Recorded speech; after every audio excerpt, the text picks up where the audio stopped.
I'd call it something more appropriate, like a load of old bollocks. As funny a name Obliteracers is, this is not a racing game.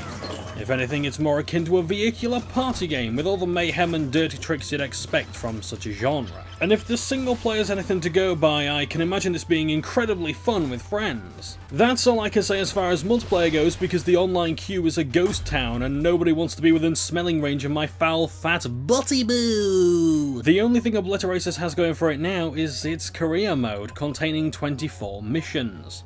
There are 4 modes and 4 maps to play on, and in multiplayer there's 4 characters with 4 reskins. 4 reskins.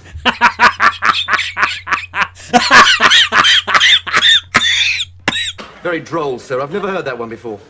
Haven't you? Shall I tell it again? No, thank you, sir. I'd rather have a pineapple inserted violently into my rectum. You know, 4 is my favourite number, so I can let these guys off with a piss-poor lack of content. But they want £10.99 for this. £10.99? Are you yanking my cock-farkian empire? The 4 modes play similarly, with the nature of the game being entirely combat-driven. No pun intended. Survival mode requires players to stay alive until there's one left standing. Or sat down driving, either works for me so long as you got your seatbelt on. In leader mode, the person in the lead gets credit for any player kills or suicides that occur. Leader mode is arguably the closest mode to being a race due to having to stay in first place to score points. Knockout's the equivalent of deathmatch where you get points per kill. Unlike survival, you don't need to be the last driver to claim your victory. And last but far from least is endurance mode, which is knockout but with respawning. This is my favourite because dying in Obliteracers is pretty easy to do, particularly in hectic matches, so I like to get back into the action rather than blast rockets up people's arses. Yeah, Obliteracers has an interesting mechanic for losers. When you die in survival, knockout or leader mode, you get to turn the tables, or tracks, on your foes. Should you be able to lock onto your fellow wacky racers, you can fire a missile taking half their health. Another shot like that from you or an opponent will spell fiery hell for them. It's a very cheeky mechanic, and if used spitefully you can snatch victory from a player that could do with being extra crispy. Now, as bad as this might be, I understand why it's there. Let's say, for example, you're in a multiplayer match, you died earlier on, and there's only 2 players left who are both as good as they are stubborn. This will allow you to accelerate the victory process. Now, in single player mode, you don't have to worry about that. You can always skip to the end and the game will choose a random winner, or no winners at all, and you have to do the round again, and there was basically no point to it. These are not the only things that keep the tracks and trials therein from losing their appeal, but I sure as hell keep losing my marbles in the process. Obliteracers features a large selection of modifiers to keep things as original as they are aggravating. Tracks can be made slippery, power-ups, random shields, unstable, and cars faster. I mean, uncontrollably faster. Ramburglar causes players to steal one another's power-ups through slamming into each other. Pinball increases gravity and reduces friction, making ramming more effective. And stealth hides power-ups so you have no idea what you've got stored away. Not that it makes a blind bit of difference. If there's any more than 6 players in a cluster, I can barely see my character, let alone their sodding power-ups. You can't change your avatar in the campaign, so you gotta live with Sarge in the tank you can't tell which way it's pointing. Okay, so I'm complaining, but only because the other characters' vehicles and costumes look so good. I wouldn't mind driving in a yellow cab or hovercraft, especially when the game feels like I'm driving in the latter. You can pivot your vehicle easily so you're spinning like someone in a Dead or Alive song, but turning corners can be awful. I've mentioned in my Toybox Turbos review that I don't like it when developers insist on power sliding for me. I'm a CTR veteran, I know how to do a drift on a thing. The momentum from steering allows you to slam into opponents quite nicely, and it's not a move you'll want to underestimate. Bashing can't be blocked by a shield, and there's only so many items you can use to knock an enemy off the track. If barging proves ineffectual, you can always resort to the arc zapper or shockwave to knock folks out of the bleeding way. Space lube, yes, that really is a power-up in a video game. Creates a slimy trail to cause opponent grief and make steering a nightmare, and mines remain on the track for the entire match until exploded.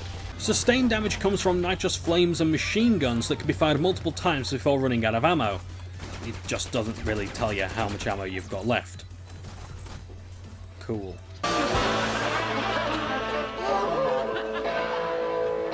Finally, there's two types of rockets available, a single powerful homing one or a small barrage. Honestly, there's not a great deal I can say about the power-ups because they're so situational and, well, beggars can't be choosers. It's not like in other kart races, for example, where you get randomised items and they help depending on the place you're in, so they can either push you forward or they can help you maintain first place. However, this is quite an interesting power-up system that the game has got in place, and it reminds me very much of other games systems like Looney Tunes Racing, where you have to be very careful with what power-ups you drive into and when you use them. You can always outrace your opponents though. Obliteracers has a camera that follows the track rather than the player as an individual, meaning that if you're not on screen, you're not going to live long enough to get back on. Varkia knows their stuff. I mean, sure, yeah, you can lag behind to fire off a homing missile, but you're only putting yourself in the jaws of defeat. This isn't helpful to new players when they get ahead because they've no idea what's coming up and the camera won't give them enough time to react. Map knowledge is vital, especially if there's destructible objects or ramps to contend with. I briefly mentioned earlier that I can't see my character because of this perspective. The developers recognise this, so at the beginning of the match you can help identify your car, but then you're chasing a number on the screen rather than a person. And this is why the two Nemesis matches are nothing special. Okay, so you can actually see the character, but outside of these duels they go back to being a number. Again, not a person, not a character, not a mascot, just a number. Not to keep repeating myself, but boss battles aren't made any better when you don't unlock the character to play as in single player. Unlocking missions is not at all challenging thanks to the lax requirements. You earn bombs for placing first, second or third by the end of the match, and a single bomb for beating a nemesis in theirs. Even though there's a total of 68 bombs, you only need 32 to unlock every mission. I can't praise or fault this because the 5-hour completion time felt fine. If there were more unarmed traditional races or a time trial mode, I would have gladly gone into those too. Sadly, when the emphasis is on multiplayer, such things tend to get sacrificed. Sacrifice! Sacrifice! Sacrifice! Sacrifice! Although I don't like cell shading and black outlines on stuff unless I'm reading the Beano, I think Obliteracers does okay with some of its textures. Some being the operative word here. The artwork seems rather jumbled with outlines on some things but not on others, bleary textures hither and yon, and many a crisp asset. I have no idea how puddles can look so poor when rain, hail and snow can all look spectacular on their own. Now I've already spoken about the characters and vehicles, so I might as well move on to the sound design bit. You'll hear no complaints from me in regards to that though, they're all grand. I would like to have heard the characters more often though. Laughing, cursing, begging for mercy is music to my ears on a kart racer, and vehicular party games. Speaking of music though, that too is rather pleasing, offering funky beats and remaining consistent throughout the game. I reckon I'll buy the soundtrack when I'm done writing this script. Okay, writing and masturbating. Not to the music though, although I probably could. Just because this isn't a kart racer doesn't mean it can't be fun. It's obvious Obliteracers borrows a lot of elements from them in terms of track design, item pickups and the camera, but it puts a very different spin on the genre. Perhaps one that has been long awaited, an arena racer taking mechanics but leaving the balanced square fight pits behind. It's true I've been critical in this video and many of the game's core mechanics have annoyed me to no end, but I cannot deny I had a cracking time. Everything it does is positive and negative, and normally I don't have much tolerance for games like this, but I'm only seeing half of it.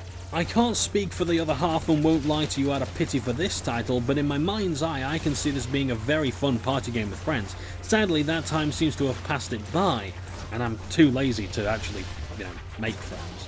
It's cheaper than Toy Box Turbos and matches Tabletop Racing World Tour's price tag, but if you need some more peril in your pint-sized pit fight, you can't go wrong with Obliteracers.